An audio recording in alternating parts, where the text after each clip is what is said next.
Hello students. हम presently second unit kinematic study कर रहे हैं और इसमें प्रोजेक्टाइल वाले चैप्टर पे हैं। बेटा अब तक हम प्रोजेक्टाइल, इसमें हॉरिजेंटल प्रोजेक्टाइल, एंगुलर प्रोजेक्टाइल और कुछ न्यूमेरिकल्स कर चुके हैं। आज कुछ न्यूमेरिकल्स और कैरिड आउट करेंगे। तो देखिए, मान लीजिए हम पहला ही क्वेश्चन कैरिड आउट करते हैं। देखिए क्या बताया गया है। उसने कहा है an object is throne, an object is thrown towards a tower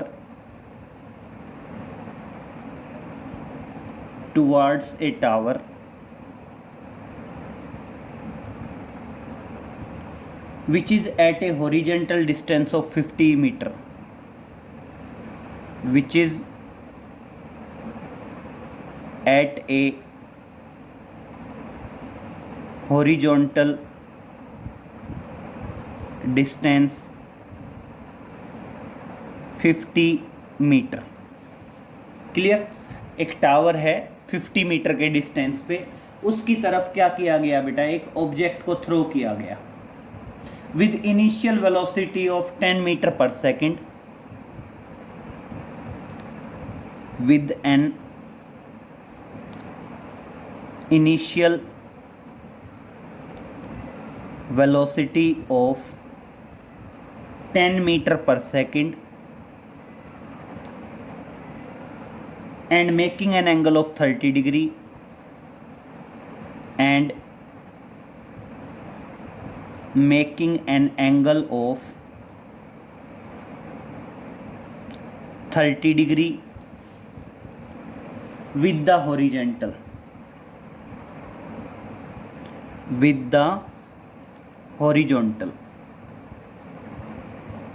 clear?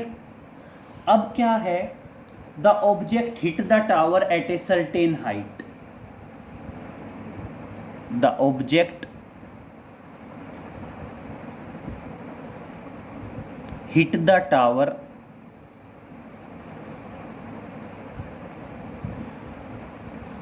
at certain height, at certain height. Calculate the height from the bottom of the tower. Calculate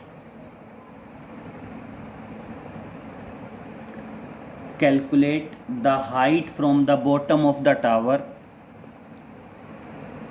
Calculate height from the bottom of the tower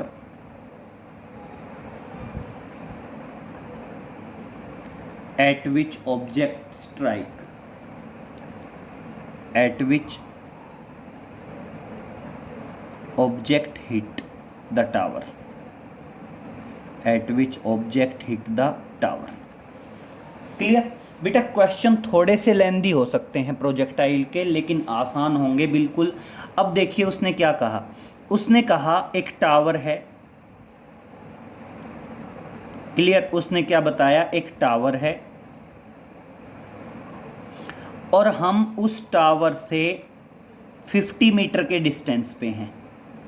हम उस tower से कितने distance पे हैं, 50 metre के distance पे हैं।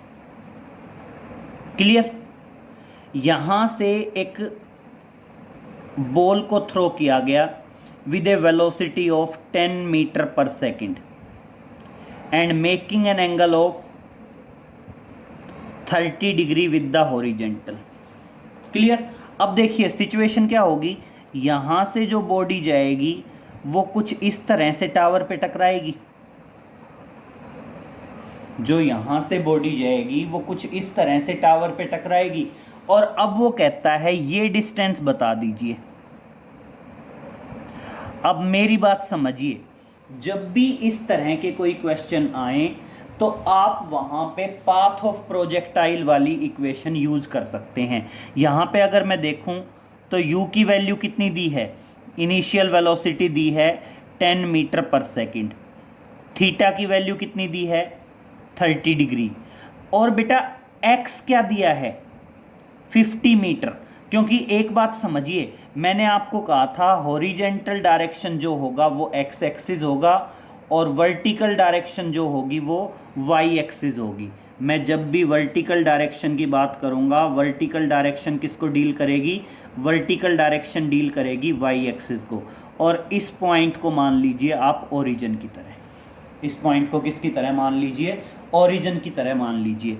तो अब हम क्या करेंगे, y की वैल्यू निकाल देंगे इन पैरामीटर्स के अकॉर्डिंग, और हमें ऑटोमेटिक पता चल जाएगा कि बॉडी कहाँ पे हिट करेगी टावर को। क्लियर। तो आप यूज करेंगे प्रोजेक्टाइल का equation of projectile, sorry equation of trajectory, equation of trajectory for angular projectile, for angular projectile क्या है, y is equal to X tangent theta -1/2 G X square over U square cos square theta, over U square cos square theta. तो बस value रख देते हैं अब।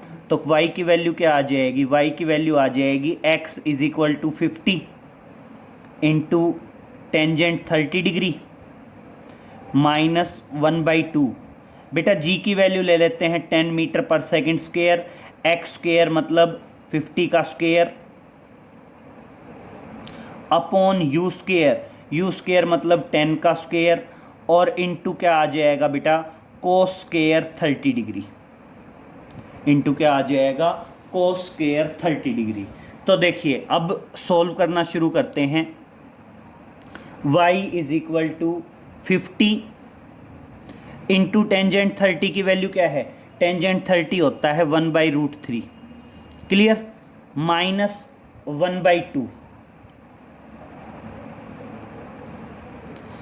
बेटा 10 और इंटू 50 का स्क्वायर, 10 इंटू 50 का स्क्वायर क्या आ जाएगा, दैट इज अलग अलग ही लिख लेते हैं बेशक, दैट इज 10 इंटू 50 का स्क्वायर 2500 अपॉन 10 का स्क्वायर 100 इंटू कोस स्क्वायर 30। बेटा कोस 30 होता है रूट, देखो अगर मैं यहाँ पे बात करता हूँ किसकी, कोस स्क्वायर 30, बेटा कोस 30 की वैल्यू होती है √3/2 का होल स्क्वायर, दैट इज √3/2 का होल स्क्वायर।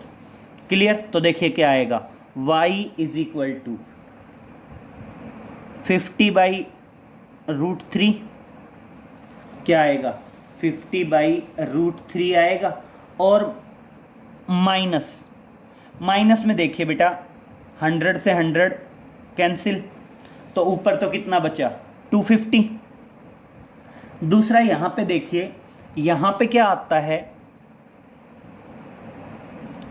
250 अपॉन 2 इंटू 3/4, 3/4 हुआ तो 2, ये 2 पलट के ऊपर, और y क्या आ गया 50√3 माइनस 2 ऊपर जाएगा तो 500/3, 500/3, और अब बस 50/√3 कॉमन ले लीजिए। 50/√3 कॉमन लिया तो y की वैल्यू क्या आ गई, 50/√3 मैंने कॉमन ले लिया, तो यहाँ पे क्या बच गया 1 और माइनस 10/√3 मीटर।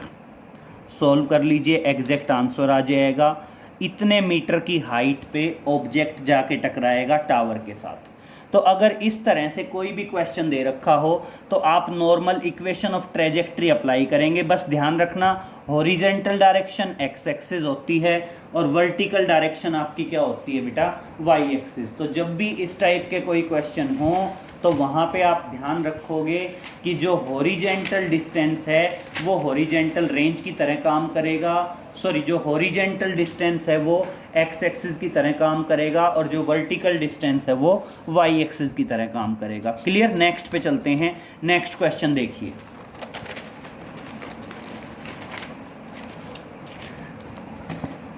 बेटा नेक्स्ट क्वेश्चन है,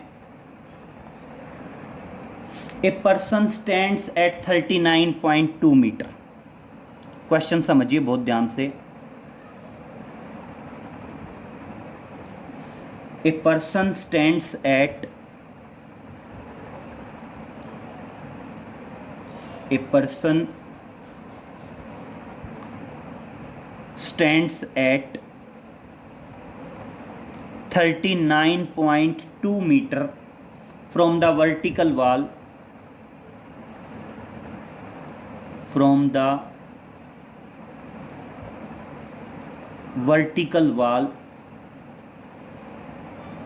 of a building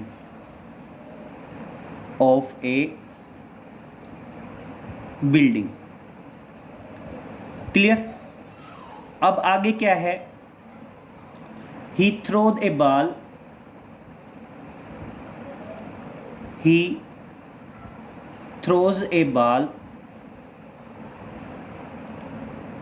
which just passes through a window which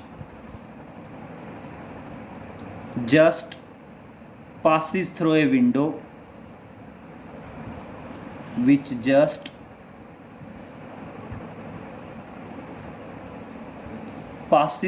a window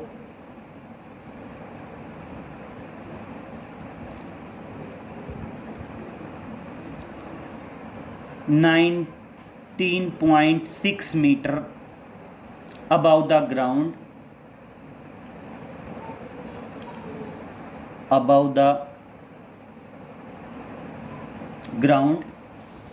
in the wall.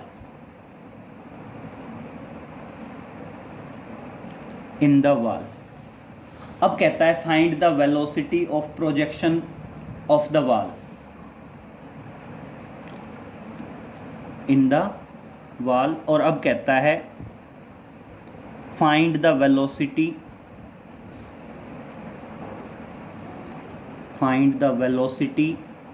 Of the projection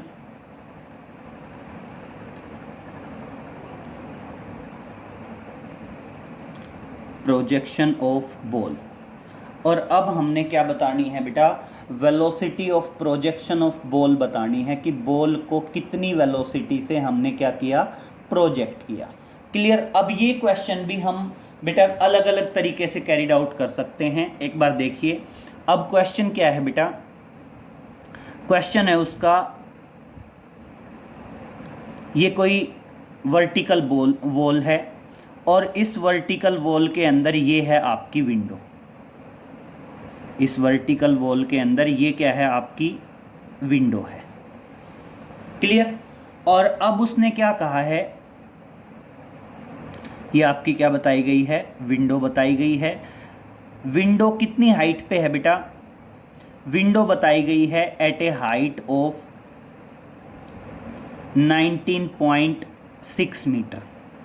और हम इस विंडो से कितना दूर हैं, हम इस विंडो से at a distance of 39.2 metre दूर हैं। मतलब horizontal distance X axis, vertical distance Y axis. अगर आप डायरेक्ट कैरिड आउट करना चाहें तो ये आपका y है और ये आपका क्या है, x। और मान लीजिए हमने बॉडी को प्रोजेक्ट किया with velocity u making an angle theta, तो बॉडी किस तरह से जाएगी, बॉडी कुछ इस तरह से चली जाएगी और विंडो को पार करेगी, आगे चली जाएगी, कुछ इस तरह का पाथ बनेगा। अब मेरी बात समझिए, हमने u की वैल्यू निकालनी है और किसकी वैल्यू निकालनी है, थीटा की वैल्यू निकालनी है। एक तो किसकी वैल्यू निकालनी है, u की वैल्यू निकालनी है, और दूसरी किसकी वैल्यू निकालनी है बेटा, थीटा की वैल्यू निकालनी है। ये क्वेश्चन दोनों तरीके से कैरिड आउट हो सकता है।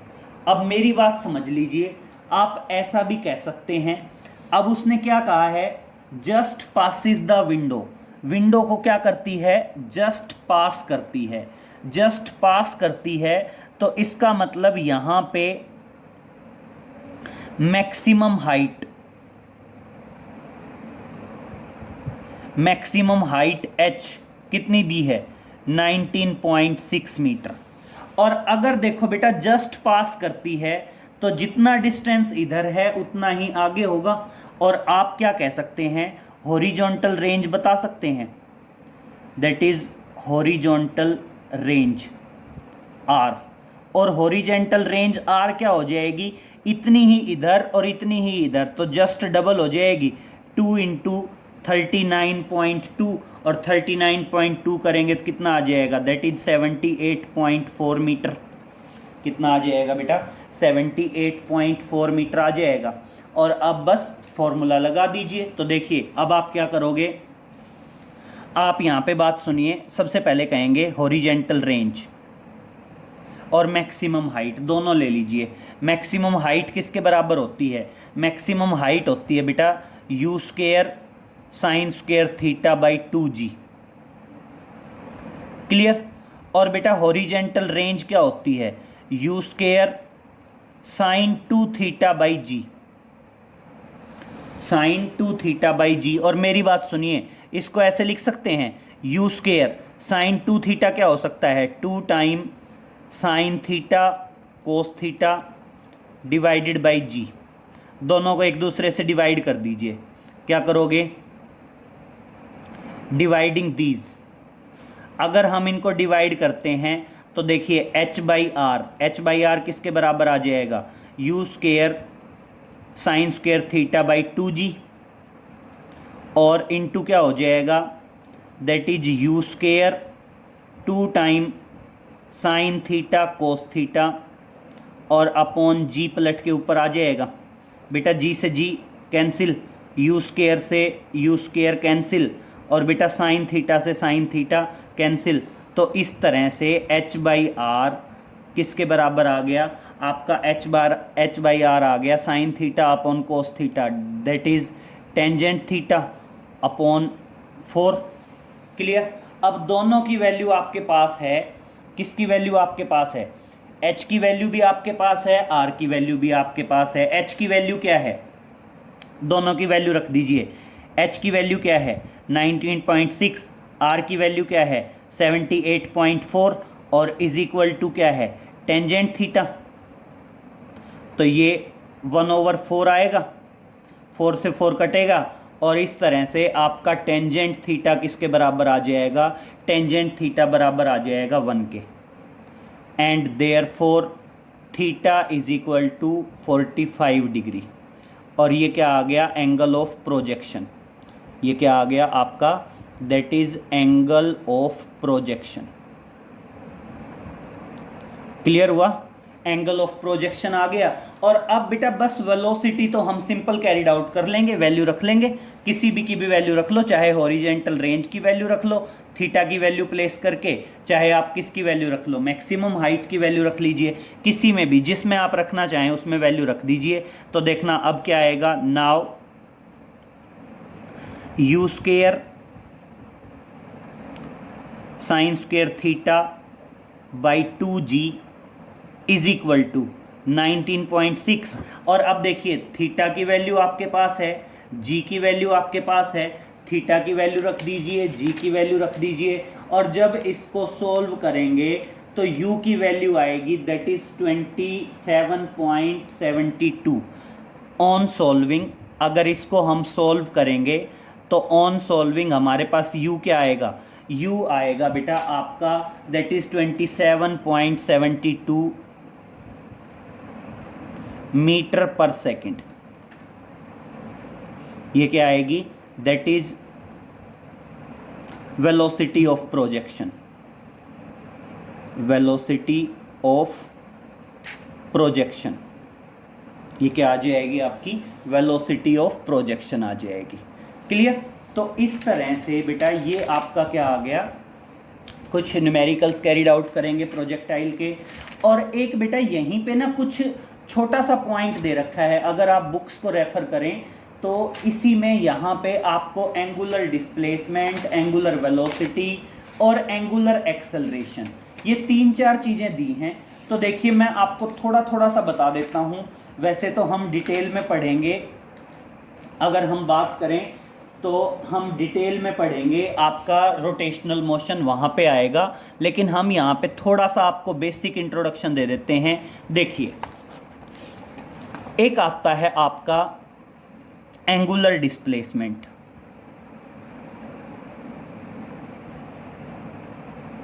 एक आता है आपका एंगुलर डिस्प्लेसमेंट। अब समझिए एंगुलर डिस्प्लेसमेंट क्या होगा, दैट इज एंगुलर डिस्प्लेसमेंट।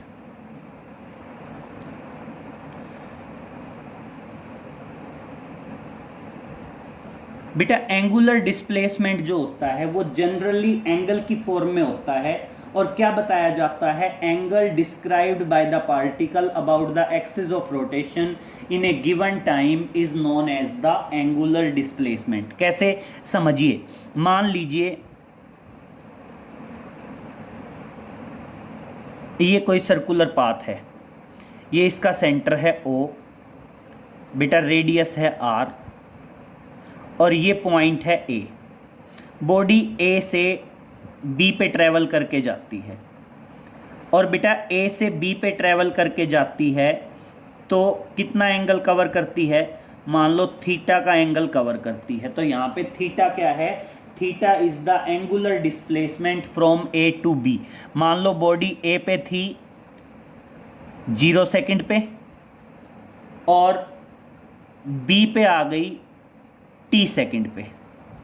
जब टाइम T सेकंड था तो बॉडी कहाँ पहुँच गई, B पे पहुँच गई।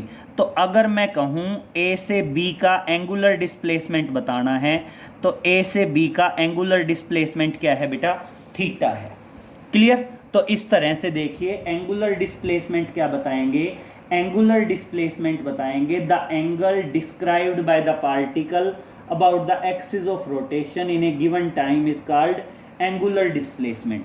तो देखिए एंगुलर डिस्प्लेसमेंट क्या होगा, the angle described by the particle, the angle described by the particle, the angle described by the particle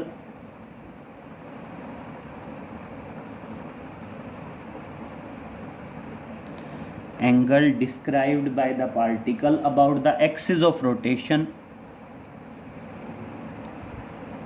about the axis of rotation in a given time, in a given time is known as angular displacement, is known as angular displacement। मतलब simple way में ये समझ सकते हैं, जब कोई body rotational motion में हो तो अपनी एक्सिस ऑफ रोटेशन के अबाउट वो जो एंगल ट्रैक करेगी उसे हम क्या कहते हैं बेटा, एंगुलर डिस्प्लेसमेंट कहते हैं। इसको जनरली किससे डिनोट करते हैं, थीटा से। It is denoted by theta. इसको किससे डिनोट करेंगे, थीटा से डिनोट करेंगे। It's measuring unit is, it's measuring unit is radian, its measuring unit is radian, and dimensional formula is, dimensional formula is m0 l0 t0। Clear. ध्यान रहेगा angular displacement normal angle है theta, और measuring unit क्या रहेगी बेटा, radian, और इसका dimensional formula क्या होगा बेटा, m0 l0 t0। Clear. Next बात करते हैं बेटा angular velocity. Angular displacement next point पे आते हैं, that is angular velocity. Angular velocity. अब मेरी बात सुनिए बेटा, आप वेलोसिटी क्या बोलते हैं, rate of change of displacement is known as velocity. तो इसी तरह बेटा आप एंगुलर वेलोसिटी क्या बताओगे, rate of change of angular displacement is known as angular velocity. Clear? तो आप क्या बता देंगे, सिंपल बताएंगे, the rate of change of angular displacement, the rate of change of angular displacement with time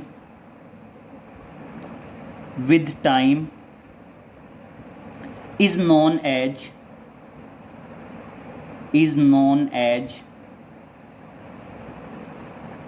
angular velocity,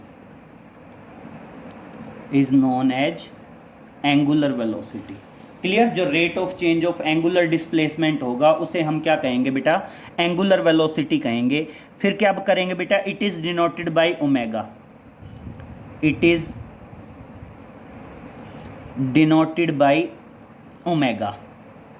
angular velocity को किससे denote करते हैं, ओमेगा से डिनोट करते हैं। और अब देखना बेटा आप क्या बताओगे, सिंपल आपका ओमेगा किसके बराबर आ जाएगा, ओमेगा आ जाएगा D theta by D T, या इसको बोल सकते हैं delta theta by delta T.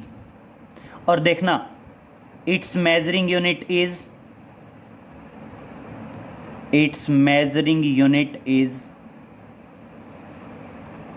Displacement की रेडियन, टाइम की सेकंड, तो क्या आएगी, दैट इज रेडियन पर सेकंड।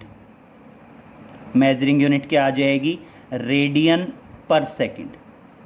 ठीक है, मेजरिंग यूनिट क्या आ जाएगी, रेडियन पर सेकंड आ जाएगी, डिनोट कर देंगे दैट इज रेडियन पर सेकंड। ठीक है, एंड इट्स डायमेंशनल फॉर्मूला,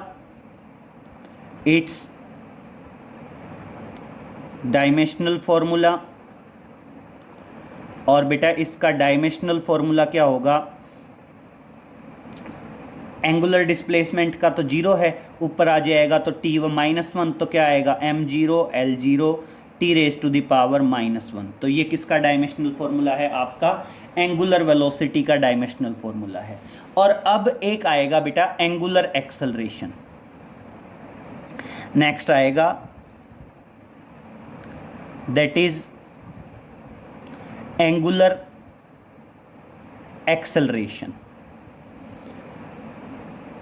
और मेरी बात समझिए, एंगुलर एक्सेलरेशन को क्या कहते हैं, जैसे सेम उसी तरीके से angular velocity, rate of change of angular displacement is known as angular velocity, और इसी तरह बेटा आपका एंगुलर एक्सेलरेशन क्या होगा, the rate of change of angular velocity is known as angular acceleration. तो देखिए क्या बताएंगे, the rate of change of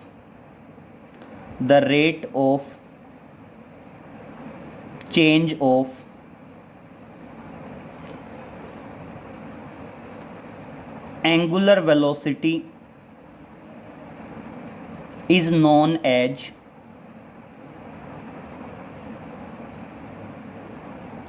angular acceleration। the rate of change of angular velocity with time, जरूर ध्यान रखना, rate of change of angular the rate of change of angular velocity with time is known as angular acceleration। उसको क्या कहा जाता है बेटा, angular acceleration कहा जाता है। And it is denoted by alpha.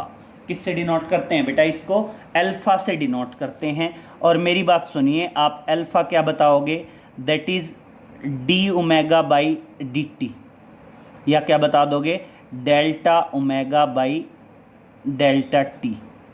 और देखना its measuring unit is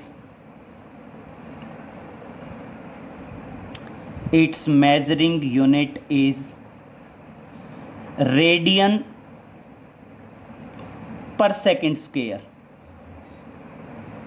radian पर सेकंड स्क्वायर, और आप बता सकते हैं रेडियन पर सेकंड स्क्वायर। ठीक है, और डायमेंशनल फॉर्मूले की बात करें तो that is its dimensional formula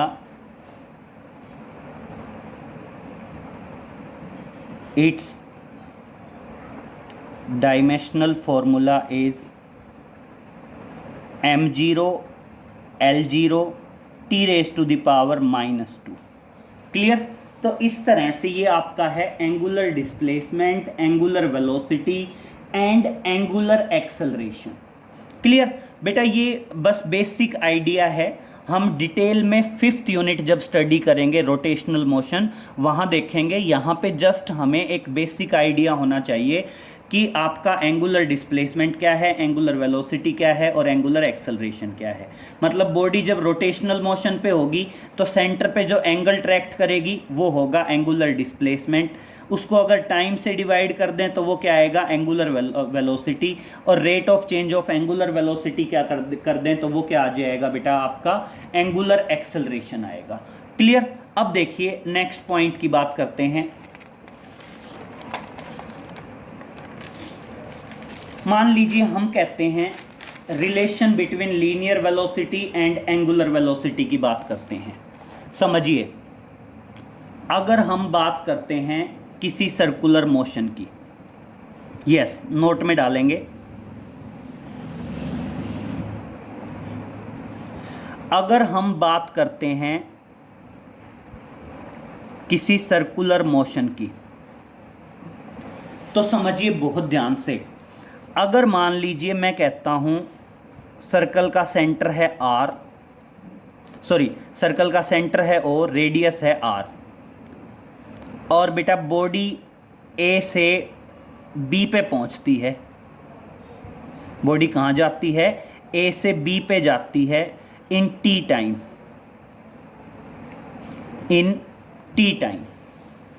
clear. Body reaches from A to B in T time. और अब यहाँ पे क्या होगा बेटा, लीनियर स्पीड और लीनियर वेलोसिटी और एंगुलर वेलोसिटी में रिलेशन बताना है। अब मेरी बात सुनिए, यहाँ पे आप बताओगे relation between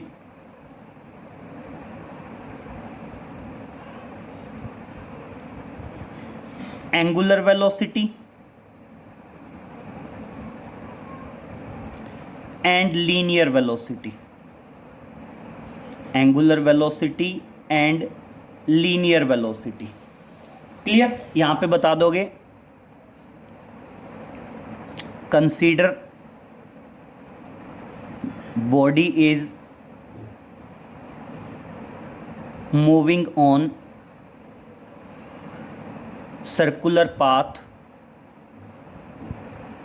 of radius r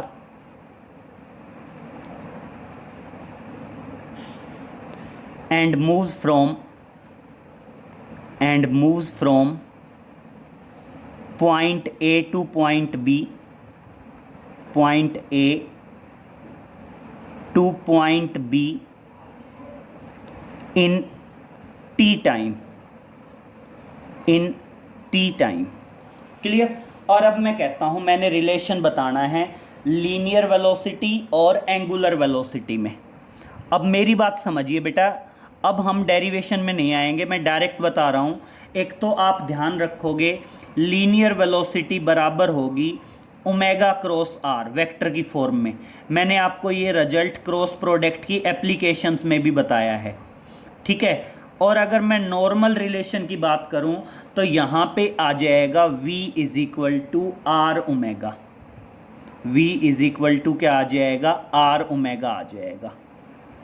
ये किस में है, वेक्टर के केस में है, और ये क्या है, नॉर्मल रिलेशन में है। यहाँ v किसको रिप्रेजेंट कर रहा है, v रिप्रेजेंट कर रहा है लीनियर वेलोसिटी को, और ओमेगा किसको रिप्रेजेंट कर रहा है, एंगुलर वेलोसिटी को। r क्या है, r is the radius of the circular path on which body is moving. r क्या है बेटा, radius of the circular path on which body is moving.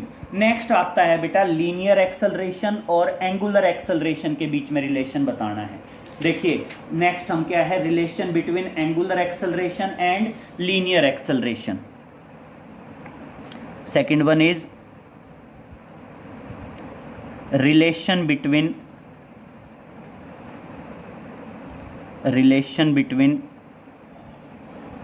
Angular acceleration and linear acceleration.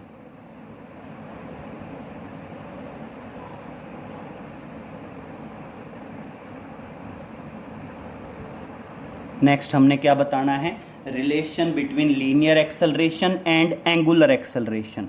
तो समझिए बेटा, linear acceleration और angular acceleration में क्या relation होगा, यहां पे भी सेम वेक्टर फॉर्म आएगा और नॉर्मल फॉर्म आएगा। तो देखिए लीनियर एक्सेलरेशन तो क्या आएगा, लीनियर एक्सेलरेशन आएगा angular acceleration cross R vector. ये तो किस में आएगा, वेक्टर फॉर्म में आएगा। और अगर नॉर्मल मैग्नीट्यूड में बता दें तो ये तो क्या है, इन वेक्टर फॉर्म, और ये क्या है, इन मैग्नीट्यूड। तो इन मैग्नीट्यूड क्या आएगा, a is equal to r alpha आ जाएगा, a is equal to r alpha. A यहाँ पे क्या है, लीनियर एक्सेलरेशन है, और आर क्या है बेटा, आपका radius of the circular path, and alpha क्या है बेटा, अल्फा है आपका एंगुलर एक्सेलरेशन। अल्फा क्या है आपका, एंगुलर एक्सेलरेशन है। क्लियर। अब एक आता है बेटा सेंट्रीपिटल एक्सेलरेशन। अब समझिए सेंट्रीपिटल एक्सेलरेशन क्या है, मेरी बात सुनिए। इन यूनिफॉर्म सर्कुलर मोशन की बात करते हैं। देखिए एक आता है, नेक्स्ट पॉइंट है, दैट इज सेंट्रीपिटल एक्सेलरेशन।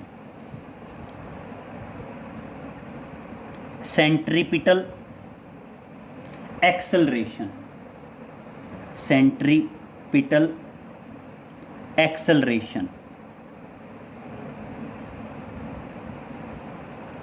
अब समझिए सेंट्रीपिटल एक्सेलरेशन क्या होगा बेटा, सेंट्रीपिटल एक्सेलरेशन होगा जब कोई बॉडी सर्कुलर पाथ पे मूव कर रही हो, और उस टाइम पे जो एक्सेलरेशन होगा उसे हम क्या कहते हैं, सेंट्रीपिटल एक्सेलरेशन कहते हैं।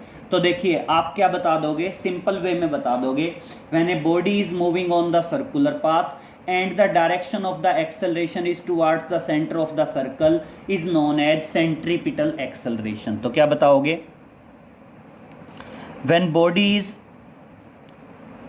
when body is moving on the circular path, when body is moving on the circular path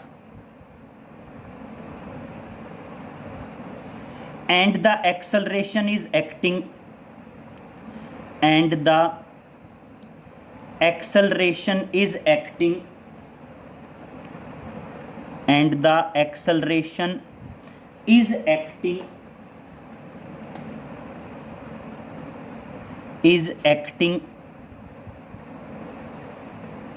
towards the center,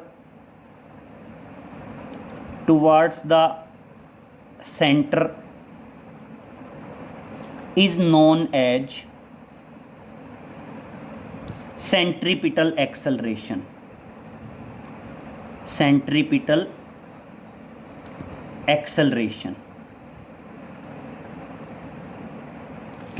clear हुआ बेटा यहाँ पे भाई, सेंट्रीपिटल एक्सेलरेशन क्या होगा, जब कोई बॉडी सर्कुलर पाथ पे मूव कर रही हो और उस टाइम पे जो एक्सेलरेशन एक्ट करेगा उस एक्सेलरेशन को क्या कहा जाएगा बेटा, सेंट्रीपिटल एक्सेलरेशन कहा जाएगा। और ध्यान रखिए आपका सेंट्रीपिटल एक्सेलरेशन किसके बराबर होगा, सेंट्रीपिटल एक्सेलरेशन होगा या तो v²/r या बराबर होगा ω²r या r⍵²।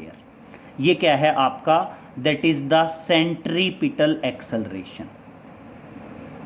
ये आपका क्या है बेटा, that is the centripetal acceleration. Clear. जब भी कोई बॉडी सर्कुलर पाथ पे मूव कर रही हो और उसका जो एक्सेलरेशन सेंटर की तरफ एक्ट करेगा उसे हम क्या कहेंगे बेटा, सेंट्रीपिटल एक्सेलरेशन कहेंगे। क्लियर। और दूसरा सुनो, अगर मान लीजिए हम कहते हैं नॉन यूनिफॉर्म सर्कुलर मोशन, अगर मान लीजिए मैं बात करता हूं नॉन यूनिफॉर्म सर्कुलर मोशन की, और नॉन यूनिफॉर्म सर्कुलर मोशन में जो एक्सेलरेशन होगा पार्टिकल, तो देखिए अगर मैं बात करता हूं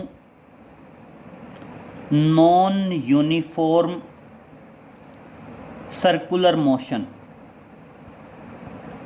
अगर मैं किसी नॉन यूनिफॉर्म सर्कुलर मोशन की बात करता हूँ, समझिए आसान सा पॉइंट है, नॉन यूनिफॉर्म सर्कुलर मोशन में acceleration of the particle, non uniform motion में एक्सेलरेशन ऑफ द पार्टिकल, अगर हम एक्सेलरेशन ऑफ द पार्टिकल बताना चाहें तो एक्सेलरेशन ऑफ द पार्टिकल क्या आएगा बेटा, एक्सेलरेशन ऑफ द पार्टिकल आएगा that is sum of tangential acceleration plus centripetal acceleration, tangential acceleration plus centripetal acceleration. ठीक है, यहाँ पे टी क्या है, टेंजेंशियल एक्सेलरेशन है, और सी क्या है बेटा, सेंट्रीपिटल एक्सेलरेशन है। क्लियर? तो यहाँ पे देखिए T is tangential acceleration and C is centripetal acceleration. और अगर बेटा मैं मैग्नीट्यूड की बात करूं तो मैग्नीट्यूड में देखो ये एक्सेलरेशन आएगा that is under root tangential acceleration का स्क्वायर प्लस सेंट्रीपिटल एक्सेलरेशन का स्क्वायर। दो आता है, एक टेंजेंशियल एक्सेलरेशन का स्क्वायर आएगा और एक क्या आएगा, सेंट्रीपिटल एक्सेलरेशन का स्क्वायर और उसका अंडर रूट। ये जो एक्सेलरेशन है ये टेंजेंशियल एक्सेलरेशन है और ये क्या है आपका, सेंट्रीपिटल एक्सेलरेशन है। क्लियर? तो दोनों चीज़ें ध्यान रहेंगी। एक्सेलरेशन ऑफ द पार्टिकल आप बताओगे ये, और ये बेसिकली अगर आप मैग्नीट्यूड में बताना चाहो तो ये भी बता सकते हैं। ये वेक्टर फॉर्म है उसकी और ये क्या है, उसका मैग्नीट्यूड बताया गया है। यहाँ पे ए टी क्या है, टेंजेंशियल एक्सेलरेशन है। अगर मैं यहाँ पे बात करूँ ए टी, तो ए टी क्या है, ए टी है tangential acceleration, tangential acceleration. Clear? और टेंजेंशियल एक्सेलरेशन क्या आएगा, अल्फा क्रॉस आर। ये जो आप बात करते हैं ये टेंजेंशियल एक्सेलरेशन है, A T tangential acceleration is equal to alpha cross R. Clear? और बेटा यहाँ पे ए सी क्या है, अगर मैं बात करूँ ए सी, तो ए सी क्या है, ए सी है आपका that is centripetal acceleration, that is centripetal acceleration. ये क्या आ गया आपका, सेंट्रीपिटल एक्सेलरेशन। और बेटा सेंट्रीपिटल एक्सेलरेशन क्या है, वी स्क्वायर बाई आर या आर ओमेगा स्क्वायर, कुछ भी लिख सकते हैं। क्लियर?